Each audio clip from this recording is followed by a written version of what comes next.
Welcome to the Ideal Nutrition Podcast. I am one of your hosts, Leah Higl, and I'm here with my co-host, Aidan Muir. And today we're going to be discussing the age-old question, how much protein can be absorbed in one single sitting? So this is a topic that is often surrounded by a lot of confusion, and that's not just with the general public, like that's with dietitians and nutrition coaches alike.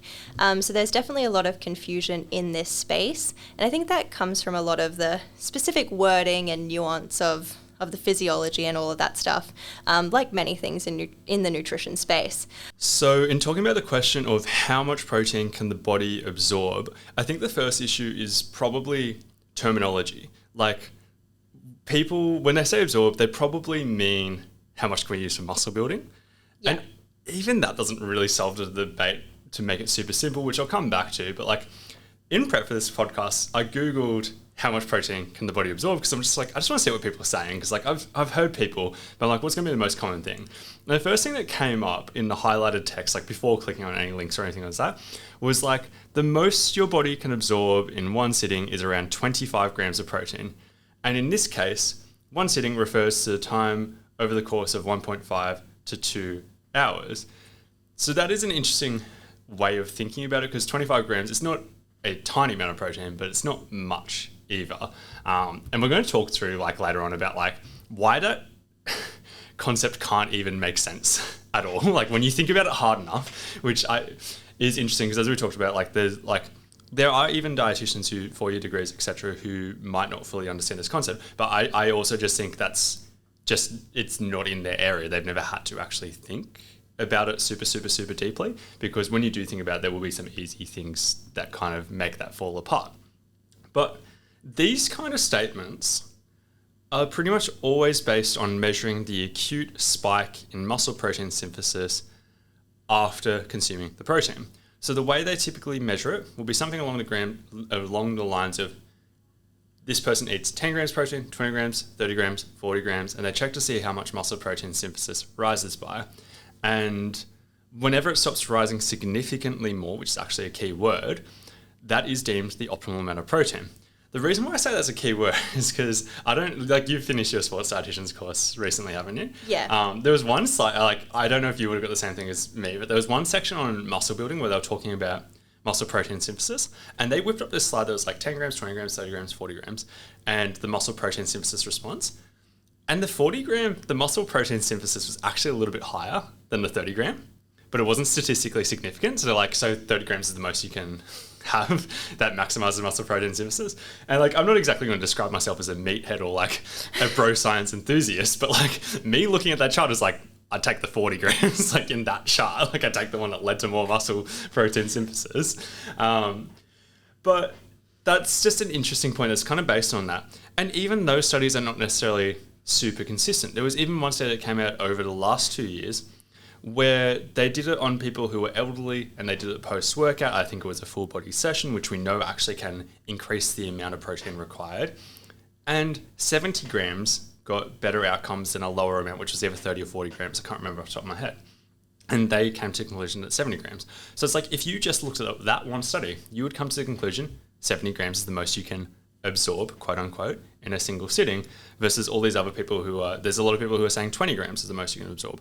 It's pretty size dependent in terms of larger people with more muscle mass. Typically this limit in what it takes to maximize muscle protein synthesis in a single sitting gets higher for larger people, and it's a little bit lower towards the 20 gram mark for smaller people. So as I was saying, there's a difference between absorption and use for muscle building. We know pretty factually that pretty much all of the protein you eat gets absorbed. Protein has multiple functions. It's not just used for building muscle. It has other things. It can even, for example, be converted to glucose in the body. So it can get absorbed and used for all these other functions. And something to think about is when somebody is wondering how much protein should they eat to build muscle, they don't really care about, they're not asking what spikes muscle protein synthesis the most for a 1 hour period.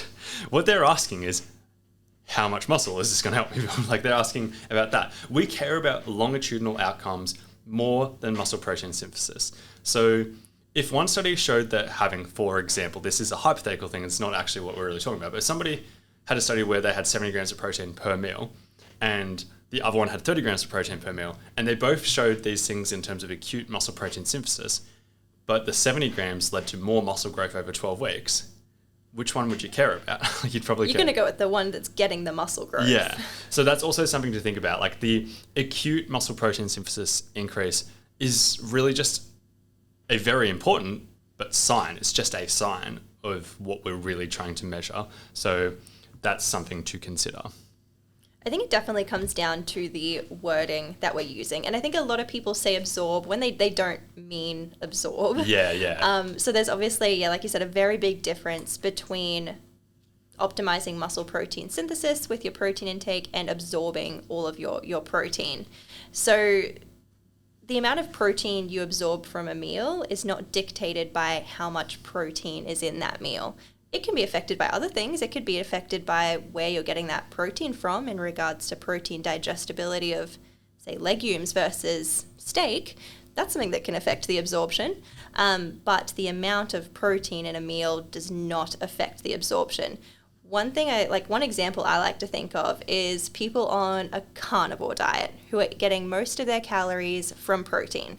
If they were to just eat one meal a day that was just steak, would they just not absorb those calories, just not absorb that protein and waste away, even though they're eating at maintenance calories? Yeah, like... Obviously not. To put numbers on that, like if you could only absorb, for example, that thing said 25 grams of protein, if that's all you could absorb and all you were eating was protein, which obviously they're not, they're eating fat as well, but pretending they only chose lean cuts of meat, and you only had 25 grams of protein per meal or whatever, and they ate twice per day to make this even worse, you'd only end up with 50 grams of protein that you could absorb, and that would be like 200 calories because there's 4 calories per gram of protein. Obviously, that would make this concept not make sense. Yeah, it would be the ultimate dieting tool if you didn't absorb all of the protein from a really high protein meal. So it kind of just becomes a bit silly when you start thinking about it like that. So we'd really need to differentiate between our terminology of optimizing muscle protein synthesis and absorbs, because obviously they're very different things. And the nail in the coffin for this, so we're going back to kind of muscle building, is that a lot of research highlights that having between like 1.6 to 2.2 grams of protein per kilo body weight per day outperforms lower amounts in regards to specifically thinking about muscle building. But then if you think about if you can only absorb 25 grams of protein every 2 hours, like a lot of people aren't going to be able to reach that total daily protein intake they require that the research shows is great for muscle building if they're just having 5 lots of 25 grams throughout the day. Like it starts to fall apart. How could those numbers coexist? Like they quite literally can't coexist unless you're having like 10 meals per day. Like to give an example, if somebody was 80 kilos and they went for the bottom end of that 1.6 to 2.2 grams per kilogram per day kind of spectrum, they'd have to be aiming for 130 grams of protein. And if they ate 4 meals that were 25 grams of protein, since that is the max that could be absorbed in this theoretical kind of world, they would only get 100 grams of protein. They'd be 30 grams short of that target. If they ate 5 meals, they could get to 125, and that's still just below the bottom of this range. So it is something to consider and be like, okay, like those numbers can't coexist. So even if we're basing it just on the muscle protein synthesis effect, that still doesn't cover things fully. Yeah, obviously, like even if you say you pretty much peak muscle protein synthesis, say your body does peak muscle protein synthesis at 30 grams every 2 to 3 hours, there's obviously still some kind of muscle building effect beyond that based on the numbers we have for total daily protein requirements for muscle building. Yeah. So they just don't add up. And in terms of the like nail in the coffin in terms of like why doesn't this make sense, have you ever seen somebody who does intermittent fasting and is also jacked? Like, yes, I'm going real anecdotal here, but no. But like, that's the real anecdotal thing. Just being like, first, okay, it's right in front of us if we see this happening. In terms of if you could only absorb 25 grams, and people could do intermittent fasting and get jacked at the same time. It doesn't. It seems kind of like it's like what is going on there. But like, if we want to actually go and like look at the research and do what we should do, like the research is showing pretty clearly that in these intermittent fasting studies, people are not dropping muscle like crazy. Like if calories and protein are matched, as in some person does like 2 meals per day in a small eating window and the other person spreads it out across the day, and the calories and protein are matched, the outcomes come out very similarly, particularly in a calorie deficit. They're not dropping muscle like crazy. Because if you went too deep down this rabbit hole and you're like, oh, well, 25 grams of protein or whatever, 5 meals per day or whatever is what it takes to reach this, you'd think that would have drastically superior outcomes, which it doesn't seem to. Yeah, so we know based on the research that reaching that kind of 1.6 to 2.2 grams per kilo body weight per day is far superior to just having like that 0.4 to 0.6 grams every 3 hours and not reaching that total daily protein. Exactly. Like we have stats on that. Yeah. So it does fall apart in that regard. Yeah, I love that wording, which kind of leads into the next topic, where it's kind of like, so total protein intake far outweighs timing. Yes. But timing still matters. It still matters. Yeah.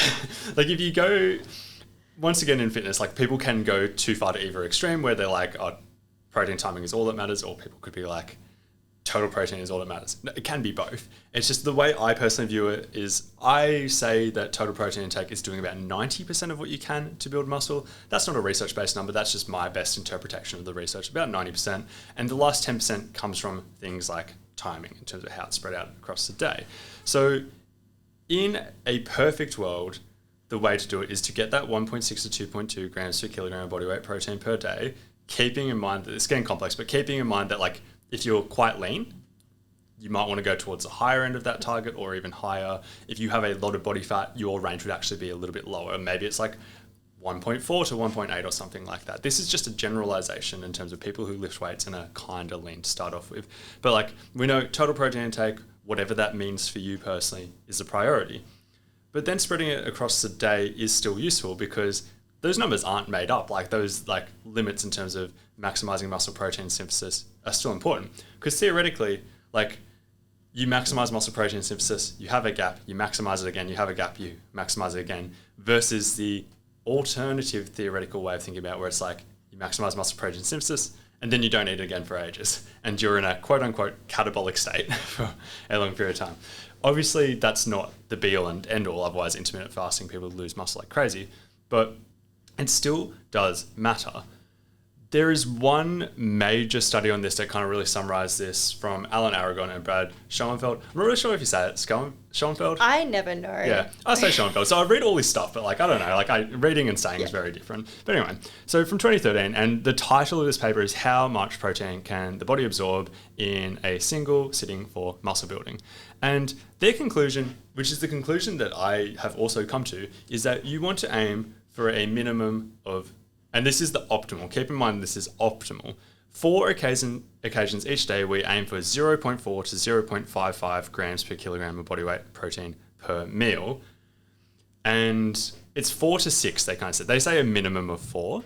I'll go through why 6 is the upper limit. 3 meals is almost as good as 4, so long as you're still hitting that total protein amount. It's barely meaningful, which is why I really emphasized optimal, because sometimes if I'm working with somebody and 3 fits into their schedule so much better than 4.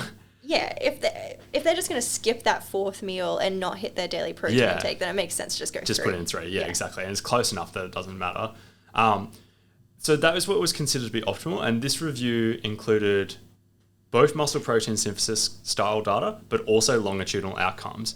If you look into it really deeply, you'll see that there's not actually that many longitudinal, like long-term, like 12-week studies and stuff like that were utilized in this particular review. But at the time, that was the best that was available, and it's kind of the best consensus, and it's held up to the test of time since then. Like every review on the topic that's come out since then is kind of aligned with this kind of thinking as well.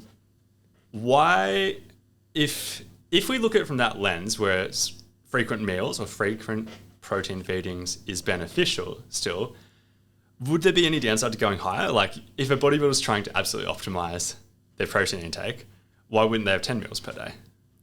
I mean, you can. You can? You can. Is it feasible? I think that's a big one. Is it feasible? And like, it seems like the conclusion is really 4 to 6 meals, because it's like, well, that optimizes it. Why would you go above that if you couldn't?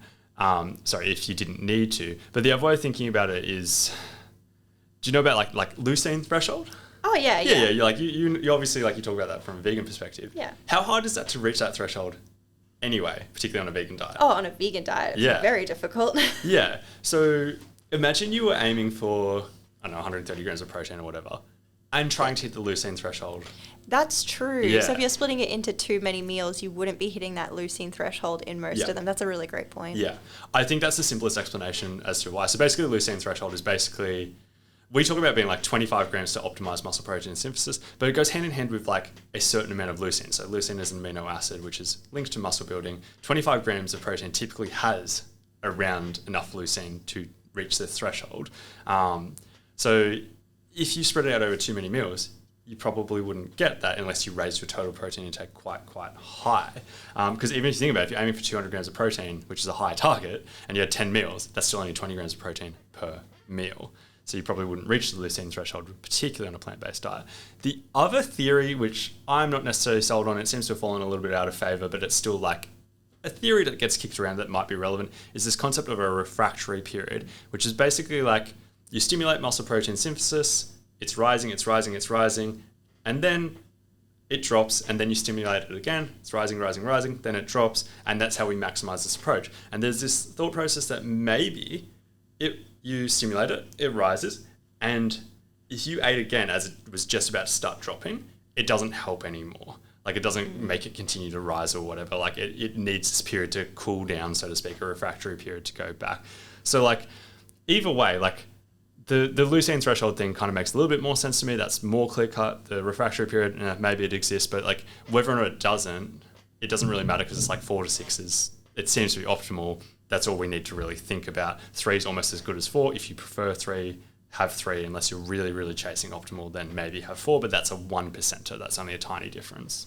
Yeah, I think in summary, at the end of the day, you want to focus on getting that total daily protein intake, tick that off, and then you want to try to split it between that 4 to 6 meals across the day, and then that's what's going to optimize muscle building. And don't worry about going over that, amount that you can optimize muscle protein synthesis within a single meal, because you can absolutely go over that and still build muscle, obviously. Yeah, agreed. I wouldn't even think about this upper limit kind of thing. Just focus on those things that you just kind of said.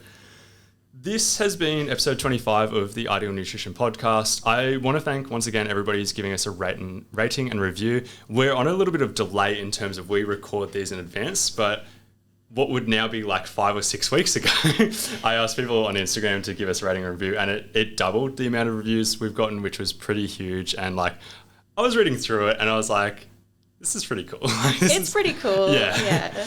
People were saying some really nice things, and I personally really appreciate that, and I'm sure Leah does too. So thank you to everybody who left a rating review, and thank you to everybody who listens as well.